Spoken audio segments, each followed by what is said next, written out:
सल्लल्लाहु ताला अलैहि वसल्लम जिन जो फरमाने आली शान है। जब मुते 10 भेरा दुरूद पाक पढ़ियो अल्लाह तबारक व तआला उन ते 100 रहमतूं नाज़िल फरमाए थो। सल्लू अलल हबीब सल्लल्लाहु ताला अला मुहम्मद सल्लल्लाहु ताला अलैहि वसल्लम। प्यारे आका सल्लल्लाहु ताला अलैहि वसल्लम जिन जो फरमाने आली शान है। जॾहिं अज़ान थींदी आहे त शैतान पुठी फेरे पोएं पैर भॼंदो आहे त अज़ान न ॿुधी सघे। अज़ान खां पोइ ॿीहर अची वेंदो आहे ऐं जॾहिं इक़ामत थींदी आहे त पोइ भॼी वेंदो आहे।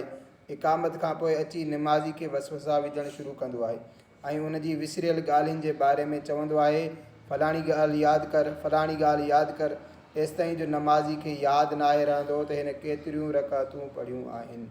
हकीमुल उम्मत मुफ्ती अहमद यार ख़ान नईमी रहमतुल्लाह ताला अलैह हिन हदीस पाक जे हवाले सां लिखनि था, हिते शैतान जे भॼण जी ज़ाहिरी ई माना मुराद आहे ऐं अज़ान में शैतान जे दूर करण जो तासीर आहे। उन करे ताउन फैलजण ते अज़ान ॾियारींदा त छो त उहा बीमारी जिन्ननि जे असर सां आहे। ॿार जे कन में अज़ान ॾिनी वेंदी आहे छो त उन जी पैदाइश वक़्तु शैतान मौजूदु हूंदो आहे जंहिंजी मार सां ॿारु रोअंदो आहे। दफ़नाइण खां पोइ क़बर जी सैरांदी वटि अज़ान ॾिनी वेंदी आहे छो त उहो मैयत जे इम्तिहान ऐं शैतान जे भटकाइण जो वक़्तु आहे। उन यानी अज़ान जी बरकत सां शैतान भॼंदो, पिणु मैयत जे दिलि खे सुकून मिलंदो, नए घर में दिलि लॻी वेंदो, नकीरनि यानी मुनकर नकीर जे सवालनि जा जवाब यादि अची वेंदा।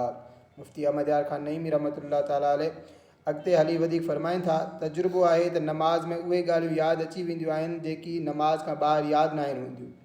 हिन मां मालूम थियो त अल्लाह पाक शैतान खे इंसाननि जे दिलनि ते तसरुफ़ करण जी कुदरत ॾिनी आहे। इंसाननि जी आज़माइश लाइ केतिरी कोशिशि कई वञे पर उन वसवसनि खां मुकमल तौर ते निजात नाहे मिलंदी। घुरिजे त वसवसनि जी परवाह न करे नमाज़ पढ़ंदो रहे, मखियुनि जे सबबु खाधो न छॾे। अल्लाह